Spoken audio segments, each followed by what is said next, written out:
அம்மி அம்மி அம்மி மிதித்து அருந்ததி முகம் பார்த்து.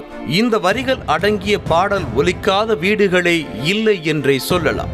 இல்லத்தரசிகளை மட்டுமன்றி ஒரு குடும்பத்தையே டிவி முன்பாக ஆஜராக வைத்த சீரியல்களில் இதுவும் ஒன்று. இப்பேற்பட்ட நாடகத்தை இயக்கி கோபி கதாபாத்திரத்தில் தனக்கே உரிய பாணியில் நடித்து பிரபலமானவர் இயக்குனர் திருமுருகன். சின்னத்திரை மட்டுமல்லாது வெள்ளித்திரையிலும் தனது திரு புரொடக்ஷன் நிறுவனத்தின் தயாரிப்பில் எம் மகன் முனியாண்டி விலங்கியல் 3ஆம் ஆண்டு என 2 திரைப்படங்களை இயக்கியிருக்கிறார். மெட்டி ஒளியை தொடர்ந்து அடுத்ததாக நாதஸ்வரம் எனும் தொடரை இயக்கி அதில் தானே கதாநாயகனாக கோபி என்ற பெயரிலேயே நடித்து அசத்தி காட்டினார். மேலும் குலதெய்வம், கல்யாண வீடு போன்ற தொடர்களையும் இயக்கியிருக்கிறார்.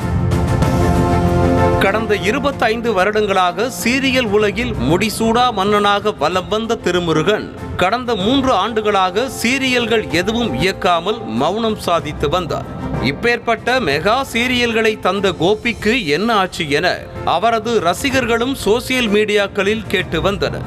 இந்த நிலையில் தனது 25 ஆண்டு பயணத்தின் அங்கீகாரமாக புதிய சீரியலை தொடங்க போகிறார் என தகவல் வெளியான போதிலும் அதுவும் சந்தேகம்தான் என சிலர் கிசுகிசுக்கின்றனர். ஒவ்வொரு குடும்பத்திலும் நடக்கும் யதார்த்தமான விஷயங்களையும் உறவினர்களின் துரோகங்களையும் அவர்களது பண்புகளையும் பிசிறு தட்டாமல் சின்னத்திரை மூலமாக மக்களிடம் கொண்டு சேர்க்கும் வகையான கதைகளை தேர்ந்தெடுக்கும் திருமுருகன் தாம் என்னதான் உழைத்து ஒரு சீரியலை எடுத்தாலும் பின்னர் அது தமக்கு சொந்தமில்லை என தயாரிப்பு நிறுவனம் கூறுவதால் மனம் நொந்து போன அவர் சீரியல் இண்டஸ்ட்ரியில் இருந்து தள்ளி நின்றதாக கூறப்படுகிறது. மெகா ஹிட் அடித்த சீரியல்களை தங்களுக்கு சொந்தமான OTT தளத்திலும் யூடியூபிலும் மறு ஒளிபரப்பு செய்து வசூலை கொழிக்கும் சேனல்கள் இயக்குனர்களுக்கு அதில் உரிமை இல்லை என உதாசீனப்படுத்துவது நியாயமா என்ற ஆதங்கம்தான் திருமுருகனை சைலண்ட் மோடிற்கு தள்ளியதாகவும் கூறப்படுகிறது.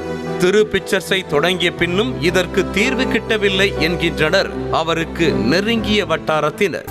இப்போது ஒரு தொலைக்காட்சி நிறுவனத்தோடு நல்ல ஒப்பந்தத்தை உருவாக்கும் முயற்சி வெற்றி பெற்றிருப்பதால் இந்த ஆண்டில் தனது சீரியல் பயணத்தை திருமுருகன் மீண்டும் தொடங்குவார் என கூறப்படுகிறது.